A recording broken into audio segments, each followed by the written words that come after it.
नमस्कार, मैं doctor Anupam Srivastava, cardio physician, heart care civic centre Jabalpur. मैं आज आपसे कुछ ऐसी चीज़ें डिस्कस करूंगा जो आमतौर पे लोगों को कोविड एरा में प्रॉब्लम्स आ रही हैं। जैसे अगर कोविड के लक्षण और उनकी दूसरी बीमारियों के लक्षण मिलते हैं तो वो क्या करें। फीवर आता है, दूसरे कारणों से भी आ सकता है। बॉडी एक होता है, दूसरे कारणों से भी हो सकता है। और सांस फूलती है तो ऐसे बहुत सारे, मैं तो बेसिकली हार्ट के पेशेंट देखता हूँ। तो जो हार्ट के पेशेंट्स हैं और जिनकी हार्ट की पंपिंग पावर कमज़ोर है, उनकी सांस भी फूलेगी और उन्हें चेस्ट में कंजेशन भी रहेगा। अगर 40% 45% से कम है हार्ट की इजेक्शन फ्रैक्शन या हार्ट की पंपिंग पावर, तो ऐसे लोग और उनके घर वाले बहुत वरीड होते हैं कि अब क्या किया जाए इस तरह के केसेस में, कि क्या इनके टेस्ट कराएं या ना कराएं और किस तरह से आगे बढ़ें। तो सबसे पहले लक्षण जो फीवर होता है, फीवर का जो लक्षण है कि भाई मुझे फीवर आ रहा 99, 100, 102, ये डॉक्टर से आप सलाह लें, फिजिशियन से अपने सलाह लें। फीवर को कैसे इन्वेस्टिगेट करना ये उन्हें मालूम है। जैसे आजकल डेंगू भी चल रहा है, मलेरिया भी हो सकता है, टाइफाइड के भी कुछ केसेस मिलते हैं। तो अकेले कोविड से फीवर आ रहा है या यूआरआई वायरल भी हो रहा है, दूसरे वायरस, तो वो डिटेक्ट करना कैसे है ये आपके फिजिशियन को पता है। आप उनके पास जाएं या उनसे फ़ोन पे संपर्क करें कि मुझे ये लक्षण है, फीवर आ रहा है, तो वो उसके लिए आपको टेस्ट कैसे करने का, कौन कौन से होने हैं, और उसके आधार पे नतीजा निकाल के देंगे कि आपको क्या बीमारी है। इसके बाद खुद ही ये डिसाइड ना कर लें कि आपको कोविड हो गया। दूसरा है सांस फूलना। सांस फूलने का जो लक्षण होता है वो हार्ट के पेशेंट्स में, बीपी के पेशेंट्स में तब मिलता है जब हार्ट की पंपिंग पावर कमज़ोर हो जाती है।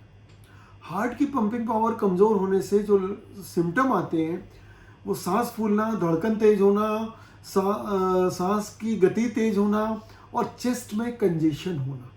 इसको हम लोग मेडिकल लैंग्वेज में लेफ्ट वेंट्रिकुलर फेलियर या कंजेस्टिव हार्ट फेलियर बोलते हैं।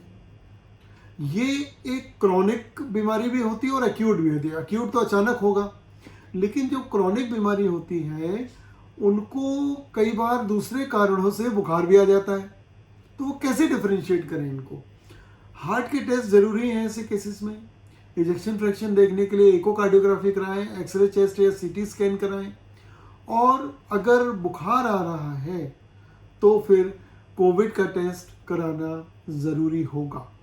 इस तरह के केसेस में हार्ट की पंपिंग बढ़ाने के लिए आप एफर्ट्स करें। हार्ट की पंपिंग के लिए आप नॉन सर्जिकल ट्रीटमेंट ईसीपी करके, जो हम लोग भी करते हैं, आया हमारे centre heart care civic centre Jabalpur में पिछले कई सालों से ईसीपी ट्रीटमेंट, जो अमेरिकन ट्रीटमेंट है, बेसिकली मेडिकल साइंस का अप्रूव ट्रीटमेंट, वो किया जाता है। अभी भी चल रहा है ऊपर। ये देखिए, एक पेशेंट के हार्ट की पंपिंग पावर बढ़ाई जा रही है, जिसके ज़रिए इनकी सांस फूलना भी बंद हो जाएगी, हार्ट में ब्लड सप्लाई भी मिल जाएगी, और ऐसे पेशेंट्स को ये लक्षण दूर हो जाते हैं और फिर कोई परेशानी इस तरह की नहीं रह जाती। इसे आप एंजियोप्लास्टी और बाईपास सर्जरी का क्रॉनिक पेशेंट में, स्टेबल केसेस में रिप्लेसमेंट भी कह सकते हैं।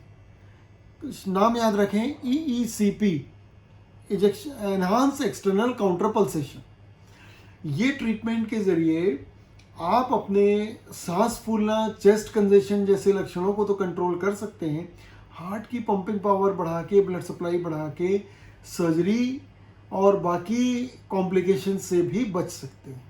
तो अब जो लक्षण मिलते हैं उनमें फीवर का मैंने बताया कैसे आपको डिफरेंशिएट करना, आपको सांस फूलने वाले पेशेंट्स का बताया। सांस फूलती कभी कभी एंग्जाइटी में भी, तो बीपी बढ़ जाता है। बीपी के पेशेंट्स में भी ऐसा होता है कि घर में किसी को है, आस पड़ोस में किसी को है, या आपको कोई डर लग रहा है कि हमें कहीं कोरोना ना हो जाए, कोविड ना हो जाए, तो सांस फूलने लगती है और धड़कन भी बढ़ जाती है। ऐसे में आप अपने फिजिशियन से संपर्क करें, वो आपको बताएंगे कि कौन से टेस्ट करा के आप इसको डिफरेंशिएट कर सकते हैं। और हार्ट के रोगियों के लिए आज खास तौर से बताया, चेस्ट कंजेशन, चेस्ट हैवीनेस और सांस फूलना, ये हार्ट की पंपिंग कम होने के भी लक्षण है, जिसका डायग्नोसिस जो है वो भी हम लोग करते हैं इकोकार्डियोग्राफी और अन्य टेस्ट के जरिए। नॉन इन्वेजिव वेस्कुलोग्राफी भी हम लोग करते हैं, जिससे ब्लड सप्लाई पता चलती है हार्ट की। और